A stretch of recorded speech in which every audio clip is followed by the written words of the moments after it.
Bom dia, boa tarde, boa noite, boa madrugada. Hoje a nossa aula vai ser sobre um tema muito importante para o processo do trabalho. Um tema que desempenha, que exerce uma grande influência no deslinde do processo do trabalho. Nós estamos falando da audiência. A audiência é de suma importância. Nela nós temos a concentração dos atos processuais e, portanto, é de muito relevo estar preparado para todas as questões que acontecem na audiência e conhecer, dominar esse procedimento, como ela é realizada, qual é a ordem dos acontecimentos, inclusive até a disposição daquelas pessoas que estão envolvidas, dos agentes que estão envolvidos neste momento do processo. Então, vamos falar da audiência trabalhista, a iniciar pelos princípios da audiência. Quais são os principais princípios da audiência trabalhista? O primeiro deles diz respeito à presença obrigatória das partes. É importantíssimo que as partes estejam presentes na audiência trabalhista. Há também a concentração dos atos processuais numa única audiência. Ou seja, pela CLT, a regra é que nós temos a audiência una. Ela é una, é na audiência, portanto, que nós temos a conciliação, a instrução e o julgamento. A audiência, ela é marcada para que as tentativas de conciliação sejam promovidas. Caso essa conciliação não aconteça, haverá o oferecimento da defesa acompanhada de documentos, a produção das provas orais e também passaremos ao encerramento da instrução processual e, por fim, ao julgamento. Então, a sentença ela faz parte da audiência. É claro que num contexto da vida forense, da vida prática, é difícil a gente identificar uma prolação de sentença já na audiência, uma vez que hoje nós temos um grande número de pedidos de matérias que estão relacionadas a uma mesma demanda. Então, fica muito difícil para o juiz prolatar ali naquela ocasião, porque as pautas são muito carregadas, as pautas elas contam com um grande número de sessões a serem realizadas e isso fica bastante inviável para o magistrado, para a magistrada. Mas a regra da CLT, então, é a concentração desses atos processuais numa única sessão. Nós temos também o princípio da publicidade, esses atos devem ser públicos. Obviamente que se houver necessidade de alguma restrição que justifique ali o segredo de justiça, esse segredo de justiça será determinado, e é um caso, por exemplo, que nós identificamos nas situações de assédio sexual, situações que envolvam questões íntimas das pessoas e que eventualmente traduzam um constrangimento, portanto, é importante ter esse cuidado. A oralidade é um princípio que se faz bastante marcante no processo do trabalho. A imediatidade, ou seja, o juiz ele se aproxima muito das partes, ele tem uma proximidade considerável e também os poderes mais acentuados na condução da audiência, com a finalidade de promover a instrução daquele processo, né? E, por fim, nós temos o princípio da conciliação. A conciliação é uma marca do processo do trabalho, ela se encontra ali prevista na CLT, nós vamos falar mais sobre ela daqui a pouco. Bom, vamos lá. Quando a ação, a reclamatória é distribuída, né, ela é recebida, então ela é protocolada, ela vai passar por uma autuação ali na vara do trabalho. Dentro de 48 horas, essa reclamação ela deverá ser remetida à parte que sofre aquele processo, que nós chamamos de reclamada, né? A parte que representa o polo passivo da demanda. E aí nós sabemos que haverá a designação de uma audiência que será a primeira desimpedida no prazo de 5 dias. Então, o prazo mínimo para a realização da audiência, o prazo entre a notificação ou a citação, lembrando que citação e notificação são termos que se equivalem pela CLT, o prazo entre essa notificação e a realização da audiência é de 5 dias, se nós estivermos diante da Fazenda Pública, são 20 dias, né, esse prazo. Então, é em quádruplo. É necessário que tenhamos a presença dos juízes e servidores, né? Então, todos os presentes ali, o juiz é acompanhado do secretário de audiência, da secretária de audiência e a juíza ali no horário marcado, nos termos do artigo 815 da CLT, haverá então as partes serão, a audiência será apregoada e, portanto, as partes, pelo sistema de som, serão chamadas a adentrar a sala de audiências. E aí as partes vêm e, a partir das diretrizes do 817, nós teremos, portanto, o registro do que vai acontecer nessa audiência. Esse registro é instrumentalizado por meio da ata de audiência, né? É importante lembrar que, de acordo com o parágrafo único do artigo 815 da CLT, se a hora marcada para a audiência, né, se a 15 minutos após o horário ali que foi marcado, ou seja, se já tivermos um atraso de 15 minutos e o juiz não tiver comparecido, se a pauta estiver atrasada, é uma outra situação. Mas se o juízo não tiver comparecido, os presentes podem se retirar, devendo o ocorrido constar do livro do registro de audiências. Então, é possível que as partes se retirem caso isso aconteça. Então, nós teremos a audiência de conciliação, instrução e julgamento, que guardará especificidade se nós estivermos num procedimento ordinário, num procedimento sumário, que está lá regulado pela Lei 5.584 de 1970, ou também no procedimento sumaríssimo, que está ali previsto no artigo 852C e seguintes da CLT. Mas vamos começar, então, com o comparecimento das partes. Como é que nós podemos falar, o que nós podemos falar sobre o comparecimento das partes, né? Então, é obrigatória a presença, nós temos lá no artigo 843 da CLT, então devem estar presentes o reclamante e o reclamado, independentemente do comparecimento de seus representantes, salvo aqui no caso das reclamatórias plurimas ou ações de cumprimento, quando os empregados poderão fazer-se representar pelo sindicato de sua categoria. E aí, a ausência das partes, de acordo com o artigo 844 da CLT, ela vai acarretar o arquivamento da reclamação, se esta ausência for do reclamante, e se for da reclamada, vai acarretar a aplicação da pena de revelia, além da confissão, quanto à matéria de fato. A reclamada, ela se faz representar, vejam, né, muito comum, a maior parte das reclamadas vai se representar, vai se constituir a partir de pessoas jurídicas. Então, essas reclamadas, elas são representadas por seus prepostos. O preposto é aquele que vai e fala pela reclamada. Nós temos o advogado da reclamada e nós temos também o preposto da reclamada. O advogado pode ser o preposto da reclamada? Nós vamos falar melhor sobre isso, mas assim, a acumulação dessas funções não pode acontecer no mesmo ato, de acordo com o entendimento do TST.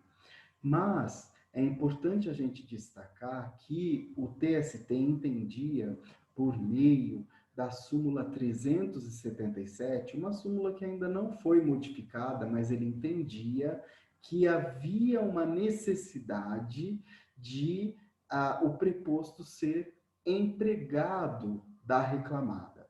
Esse é o entendimento constante da súmula 377 do TST. Contudo, com o advento da Lei 13.847 de 2017, da chamada Reforma Trabalhista, nós tivemos uma alteração no teor do artigo 843, parágrafo 1º, ou melhor dizendo, parágrafo 3º da CLT. Esse parágrafo diz que o preposto a que se refere o parágrafo 1º desse artigo, ele não precisa ser empregado da parte reclamada. Então vamos lá, o que diz o parágrafo 1º?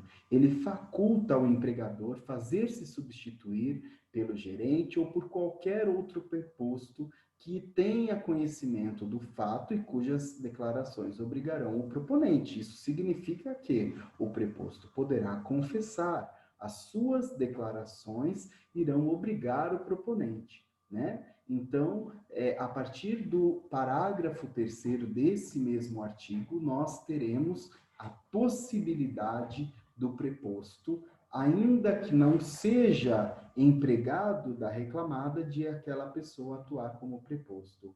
A reforma trabalhista, ela ressuscitou uma figura que há muito tempo foi conhecida no âmbito da Justiça do Trabalho, que é a figura do preposto profissional, aquela pessoa contratada para ir participar das audiências sem qualquer relação com a reclamada. Então, a reforma, ela trouxe essa possibilidade, ela resgatou essa possibilidade, então nós podemos identificar o preposto profissional.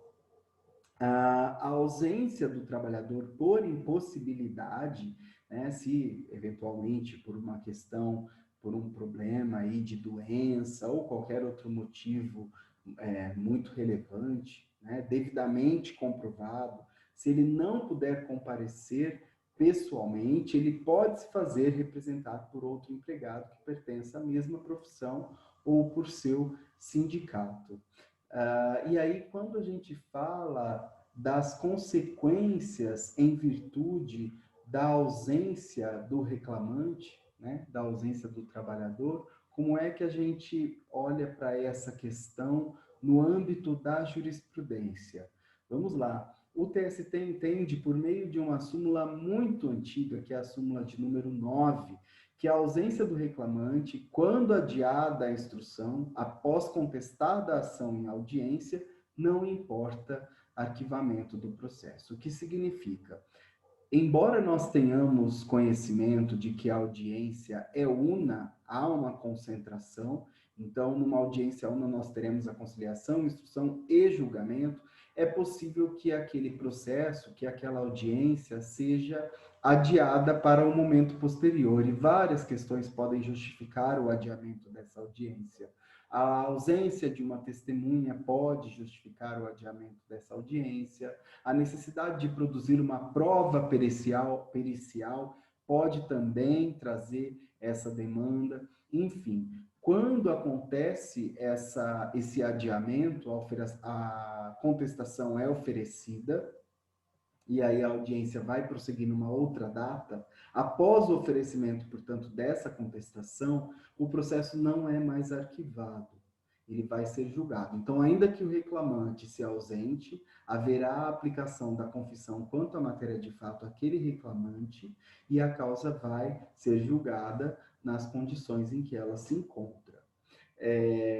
Então, essa é a questão da confissão, né? A súmula 9, mas nós também temos a súmula 74, que determina a aplicação da confissão, a parte que expressamente intimada com aquela cominação, não comparecer à audiência em prosseguimento na qual deveria depor. Então, aqui, os dizeres da súmula 74 são destinados, são direcionados ao reclamante e à reclamada, né? A prova pré-constituída nos autos pode ser levada em conta para o confronto com a confissão ficta. Então, significa, se tivermos provas ali pré-constituídas que eventualmente coloquem ou se sobreponham à confissão ficta, aquela prova pode ser considerada. Né? E aí também nós sabemos que, por meio da súmula 74 ainda, a vedação à produção de prova posterior pela parte confessa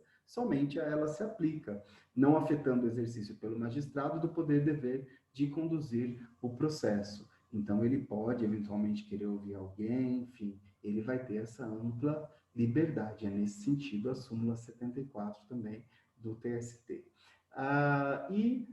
Nós sabemos, portanto, que pelas diretrizes do 844, nós teremos o arquivamento dos autos ou a pena de confissão, o arquivamento se for o reclamante numa audiência una, numa audiência inicial, antes da oferta da contestação, e a confissão se for a reclamada, a confissão contra a matéria de fato, ou se for o reclamante numa audiência em prosseguimento. O atraso das partes, ele não possui, nós não temos amparo legal, fundamento legal, que determine qualquer tipo de tolerância ao atraso promovido por uma das partes. Então, não há previsão legal tolerando atraso no comparecimento de uma parte à audiência. É o que diz a orientação jurisprudencial 245 da SDI 1 do TST. E quanto às testemunhas, nós temos, a partir do artigo 840, o fato de que não é necessário, primeiramente, não se faz necessária a apresentação do rol de testemunhas.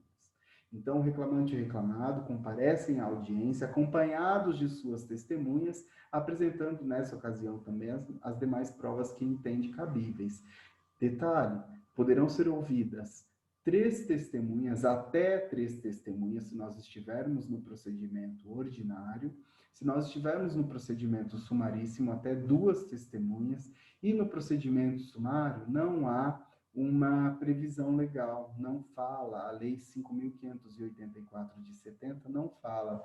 Então, há o entendimento que, diante desse silêncio da lei, é possível ouvir até 3 testemunhas, mas nós estamos diante de uma situação cujo valor da causa é bastante baixo, então isso será pouco verificado na prática, muito provavelmente, Há a possibilidade de se determinar a condução coercitiva das testemunhas, é o que dita o 730 da CLT, inclusive aplicando alguma penalidade a título de multa. Então, a ausência de uma testemunha, ela pode justificar uma necessidade de adiamento daquela audiência. A ausência, portanto, ela promove ali um desdobramento que vai trazer prejuízos ao judiciário.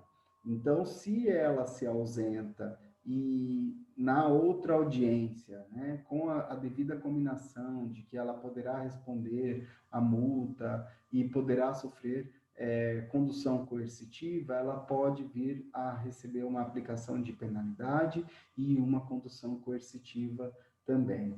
E é importante falar ainda sobre esse adiamento. Então, chegou na audiência, se a testemunha não foi, pede para redesignar a audiência. Olha, excelência, infelizmente eu não temos como prosseguir, porque a minha testemunha faltou, era uma testemunha importante para que eu prosseguisse, para que eu produzisse provas a respeito de uma determinada matéria, então eu vou pedir o adiamento. É importante lembrar que no rito sumaríssimo se faz necessária a comprovação do convite da testemunha, tá? Não se esqueça disso. No rito ordinário não tem problema, mas no rito sumaríssimo se faz necessária a comprovação do convite. Eu, como professor, o que eu sugiro? Que você busque aí documentar esse convite à testemunha, acho que é importante. A lei não determina uma forma adequada para a comprovação, para essa comprovação. Então, pode ser por meio de uma carta simples, de uma carta com a R, que ela assina, ou de uma folha mesmo, de um convite que é impresso, e você pede para a parte colher a assinatura daquela testemunha, enfim, fica aí a critério ou de acordo com o que você entender mais adequado na sua rotina de trabalho. E aí vamos falar então da conciliação, Quanto à conciliação, nós sabemos que há uma política bastante forte, encampada, uma política bastante defendida pelo judiciário no que diz respeito à conciliação. Tanto é que, sob pena de nulidade, inclusive, há necessidade de garantir a conciliação, de questionar as partes se elas têm interesse na conciliação. Inclusive, na audiência, a primeira situação, o primeiro acontecimento ali, logo em seguida, a identificação das partes, ao registro, então, dos presentes àquela sessão, a primeira medida, a primeira intervenção do juízo diz respeito à possibilidade de conciliação. Então, nós sabemos que na abertura da audiência, por força ali do 846 da CLT, as partes serão indagadas se existe essa possibilidade. Como a contestação ainda não foi entregue, as partes vão poder discutir a partir dos riscos do processo.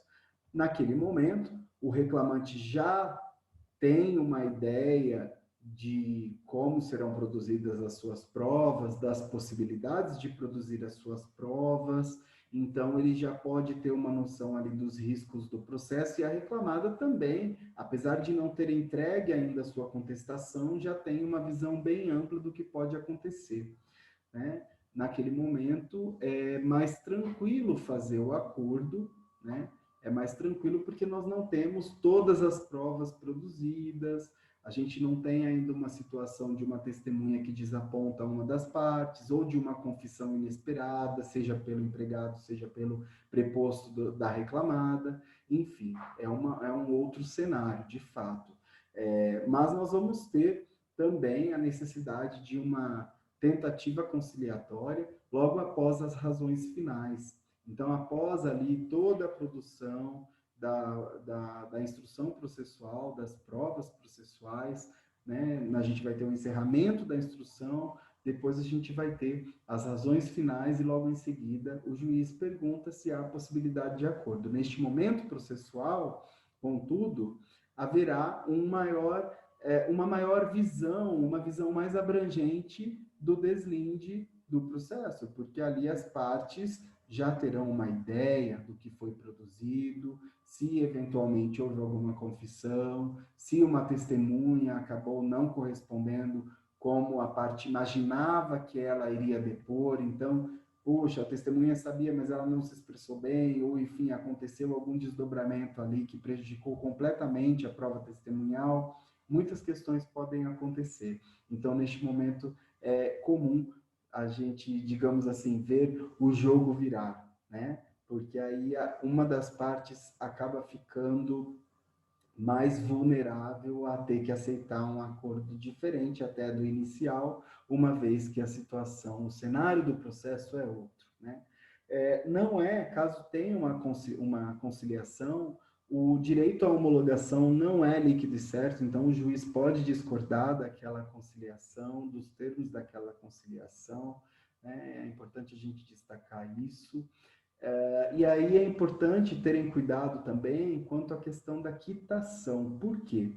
Porque a regra, a praxe no processo do trabalho, na audiência trabalhista, é que um acordo judicial, ele promove a quitação plena, a quitação ampla. E o que seria essa quitação ampla? É uma quitação que diz respeito ao objeto da inicial e ao extinto contrato de trabalho. Ou seja, se tiver alguma situação, algum pedido que poderia ser feito naquele processo e não foi levado, aquele pedido também vai ser abarcado pelo acordo. Então, a regra, o que nós identificamos na praxe trabalhista é essa quitação ampla, mas isso a parte tem que aceitar, eventualmente, se ela discordar, se tiver alguma situação em que o advogado identifique ali a possibilidade de apresentar um novo pedido por meio, obviamente, de uma outra reclamação trabalhista, ele precisa ficar atento sobre esse acordo, né? Ele precisa ficar atento sobre esse acordo, se ele estiver pelo reclamante, porque, eventualmente, aquela homologação, ela pode inviabilizar o ajuizamento de uma nova reclamação trabalhista. É o que diz a orientação jurisprudencial 132 da SDI 1 do TST, né? Então, vai entender que aquele acordo homologado judicialmente, em que o empregado dá plena e ampla quitação, sem qualquer ressalva. É possível também ressalvar, né? Olha, eu tenho uma ressalva contra determinada situação, e aí tudo bem. Mas se der ampla e geral quitação sem qualquer ressalva, aquele acordo alcança não só o objeto da inicial, mas também as demais parcelas referentes ao extinto contrato de trabalho, violando a coisa julgada, a propositura de uma nova reclamação trabalhista.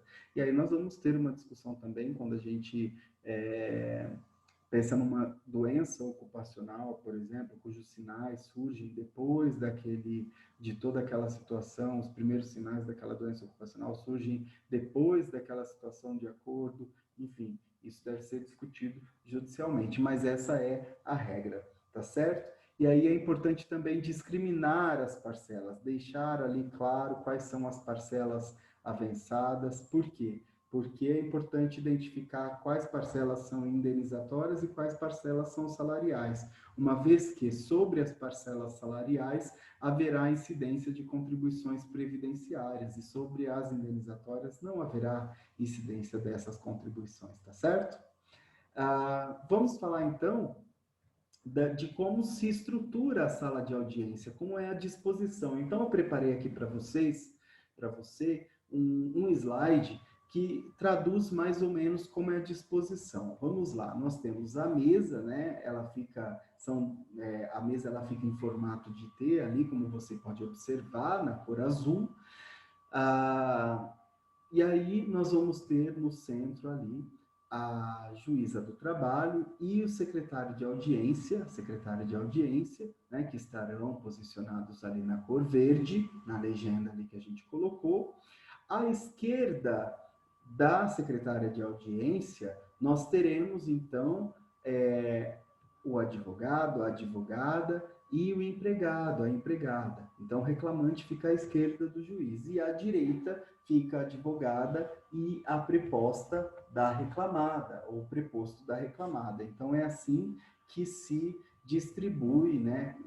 Há uma tradição dessa distribuição, não há uma previsão legal, mas geralmente é assim que as partes se distribuem. Então, o advogado acaba tomando ali, conduzindo ali no começo, né? Quando ele adentra a sala de audiência, ele já vai para o seu lugar, né? E o advogado, os advogados ali são as primeiras pessoas na mesa que ficam mais próximas do juízo, né? Então, ao lado dos advogados ali na ponta da mesa, né, fica o empregado, a empregada e o preposto ou a preposta, tá? Então, os advogados ficam mais próximos do juiz, geralmente. E aí a testemunha vai ter uma cadeira ali para ela sentar e que ela fica virada para o juiz, para a juíza, tá certo? E como é que se dá a realização da audiência? Como funciona, então, esse ritual, né? É um ritual. E esse ritual,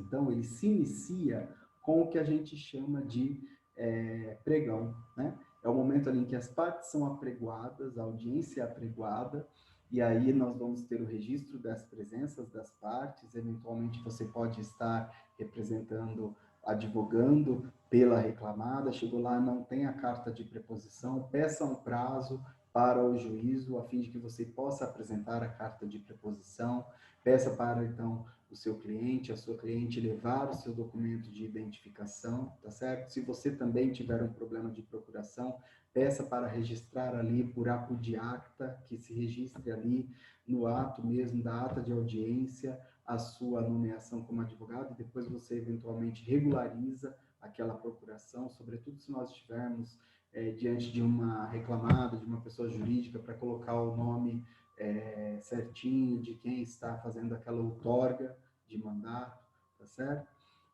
Bom, e aí nós vamos ter a primeira tentativa de acordo. Essa primeira tentativa de acordo, se nós não tivermos êxito, né, o acordo, a tentativa vai ser frustrada, nós vamos ter um acordo prejudicado pelas partes, e aí nós vamos seguir, então, ao oferecimento da defesa acompanhada de documentos, né? Essa defesa, então, é apresentada, dá-se vista da defesa ao reclamante, e para que o reclamante apresente a sua réplica, Réplica esta que será oral ou por escrito. Né? Se essa réplica, então, se você achar ali encontrar uma dificuldade para fazer a sua réplica na audiência, você pode pedir um prazo, de repente você pode ter que fazer um apontamento por amostragem das diferenças de horas extras, e ali você tem que avaliar, que analisar os cartões de ponto, e tem uma certa dificuldade ali, porque agora está tudo eletrônico também. Então, fala assim, olha, pede para o juízo, né, é complexo, as matérias são complexas, eu gostaria de um prazo, às vezes o juízo pode resistir, e aí você pode falar assim, olha, pode ser no mesmo prazo das razões finais, eu apresento em conjunto, né, ou caso ele insista, você vai ter que fazer ali oralmente essa réplica. Essa réplica, então, vai ser a oportunidade de levantar questões novas trazidas pela contestação e que não envolvem ali a sua inicial e você vai precisar se manifestar sobre elas, e também a oportunidade para você reiterar os termos da petição inicial. Depois disso, nós passamos para o depoimento das partes. O depoimento das partes se inicia com a oitiva da parte trabalhadora, então do reclamante, da reclamante. Caso a reclamada seja ouvida, ela deverá, o preposto, a preposta deverá se retirar da sala de audiências, né?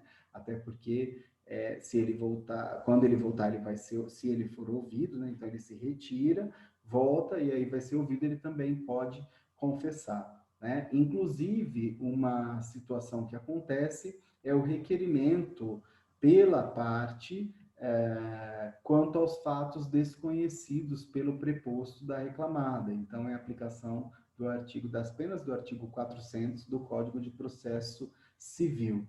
Né? Então, depois dessa oitiva das partes, nós vamos ter a oitiva das testemunhas. Começamos pelas testemunhas do reclamante, da reclamante, depois passaremos as da reclamada, em número a depender do procedimento. Até 3, então, procedimento ordinário, e até 2, procedimento sumaríssimo. A inversão da ordem de oitiva das testemunhas pode acontecer também, a depender do juízo, né, que por aplicação também da inversão do ônus da prova, pode entender que isso afeta a ordem da oitiva, nós vamos ter esse entendimento. Então, por exemplo, a reclamada traz uma alegação de justa causa, inverte-se, portanto, o ônus da prova, né? E nós vamos ter, contudo, essa discussão. E depois passa-se, portanto, ao encerramento da instrução.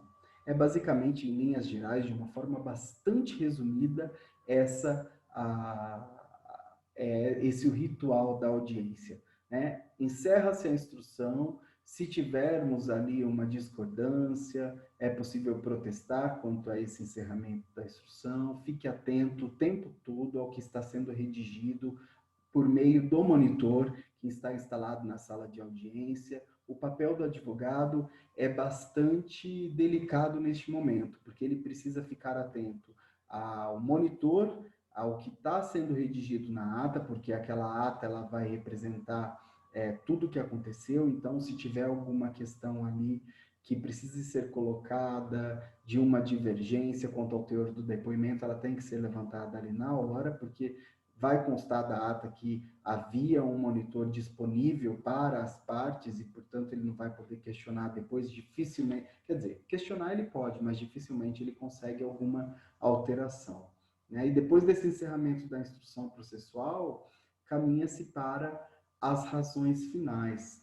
Nessas razões finais, então, que serão apresentadas pelas partes, nós poderemos ter razões finais orais, que são a regra, essa é a regra, melhor dizendo, das razões finais, mas nós também teremos as razões finais imemoriais ou remissivas. O que seriam essas razões finais memoriais? São as razões finais que têm a concessão de um prazo pelo magistrado. Então, a parte pede um prazo, o magistrado concede, e aí tem um prazo ali de 5 dias, enfim, às vezes aquele prazo é comum, corre para ambas as partes, né?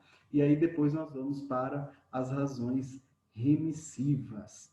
As razões remissivas são aquelas pelas quais as partes se reportam a tudo que aconteceu até aquele momento processual. Então, elas se remetem, né, a tudo que aconteceu até aquele momento do processo. É basicamente isso, então é basicamente dentro dessa lógica que nós vamos ter o ritual da audiência trabalhista. Além disso, nós vamos ter a figura do protesto. O que é o protesto? Ele é muito típico da área trabalhista, né? O protesto, então, é uma criação ligada ao princípio da convalidação ou da preclusão. Né? Então, na audiência, é possível que aconteçam atos, que atos sejam praticados pelo juízo, que suscitem uma nulidade. E aí o advogado deve alegá-lo na primeira oportunidade, ele deve alegar essa nulidade na primeira oportunidade que ele tiver de se manifestar nos autos.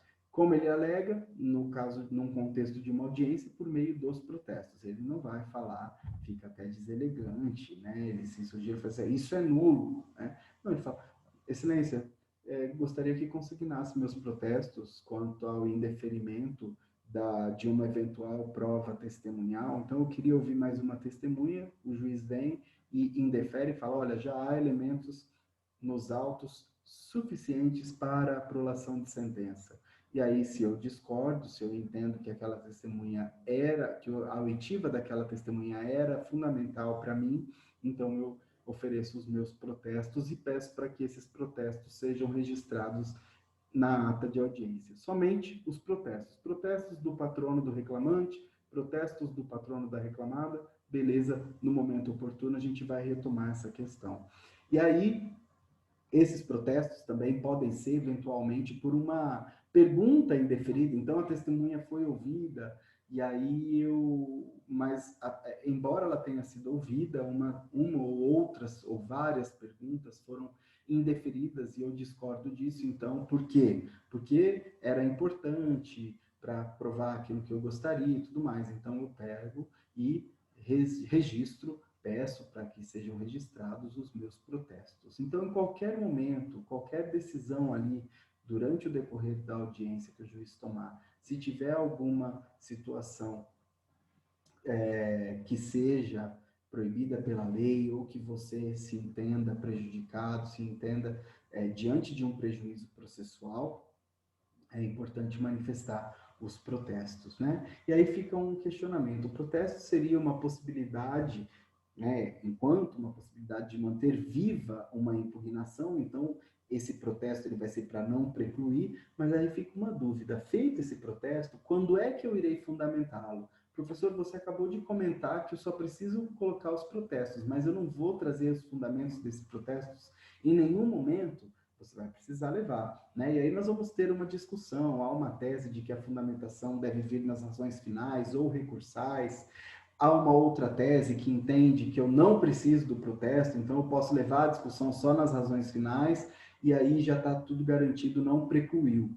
E uma terceira tese que determina, que entende que a primeira oportunidade é na fase recursal, e parece, a nosso ver, a mais interessante, né? E a tese majoritária é de que o protesto é obrigatório, então entende-se que é necessário registrar o protesto, embora o protesto não esteja previsto na legislação trabalhista, mas o entendimento jurisprudencial é de que se faz necessário o registro dos protestos e a fundamentação desse protesto será por ocasião da interposição do recurso. Então, ali, inclusive, houve uma discussão de que seria necessário reiterar e fundamentar por ocasião das razões finais, mas o TST entende que basta que a parte se insurja por ocasião da audiência ali de instrução por meio do protesto, não precisa reiterar nas razões finais os seus protestos,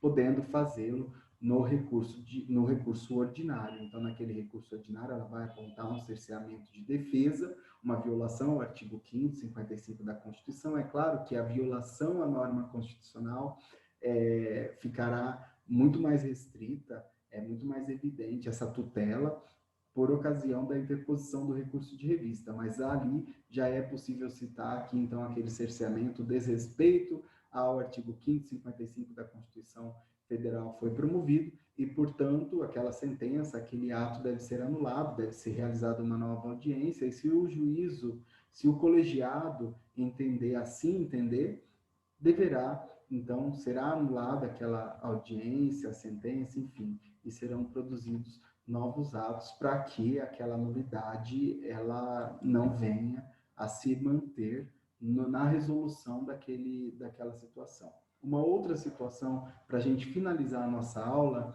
é quando do julgamento, esse julgamento, como eu disse no começo, dificilmente o julgamento ocorre na própria audiência. Ele vai ser, a sentença será prolatada oportunamente. E é possível, na praxe trabalhista, que o juízo designe uma data específica para o julgamento. Então, o juízo fala assim, olha, eu vou designar a audiência para o dia 6 de setembro, às 15 horas.